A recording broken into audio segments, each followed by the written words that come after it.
मेरे झोपड़ी के भाग आज खिल गए हैं, राम आए हैं। इस साल भगवान राम का अयोध्या में आगमन हुआ और अभी जालना में 13 पंथ के राम का आगमन हुआ है। राम के बारे में मैं कुछ पढ़ाई कर रहा था तो मैंने देखा कि भगवान राम कितने गुणों के भंडार थे, कितने सारे गुण उनमें विद्यमान थे। और जब आचार्य श्री महाश्रमण जी को देखता हूँ तो उनमें भी ऐसे कई गुण हैं जो भगवान राम से नाता रखते हैं। अब सभी गुणों के बारे में चर्चा करना तो संभव नहीं है क्योंकि समय की सीमा है। एक गुण के बारे में मैं बताना चाहूँगा। भगवान राम नेम और फेम से दूर थे।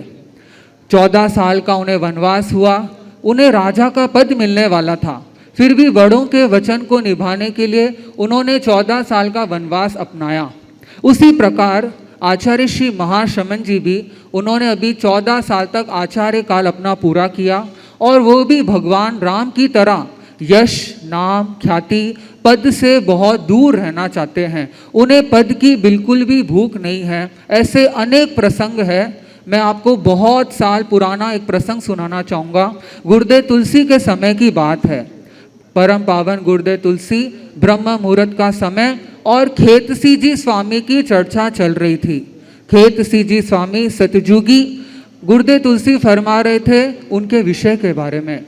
तब खेतसी जी स्वामी एक हमारे धर्म संघ के ऐसे संत हैं जिनका उत्तराधिकार की परंपरा का नाम नियोजित हुआ, लेकिन वे आचार्य नहीं बने।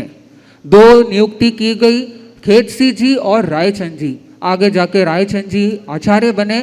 तो आचार्य तुलसी ने प्रसंगवश कहा कि आज भी सतयुगी जैसे संतों की हमारे धर्म संघ में ज़रूरत है। तो उस समय मुनि मुदित कुमार, वर्तमान आचार्य श्री महाश्रमण जी, जो उस समय महाश्रमण के पद से अलंकृत थे, उनका मौन उखड़ उठा।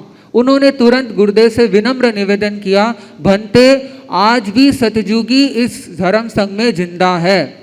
आपने बहुत कृपा से मुझे ये महाश्रमण का पद दिया है। आप अगर इस पद से मुझे निलंबित भी कर देते हैं तो भी मुझे कोई फर्क नहीं पड़ने वाला है संभवतः। अब यहाँ प्रश्न उठता है, ऐसा कौन व्यक्ति यह कह सकता है?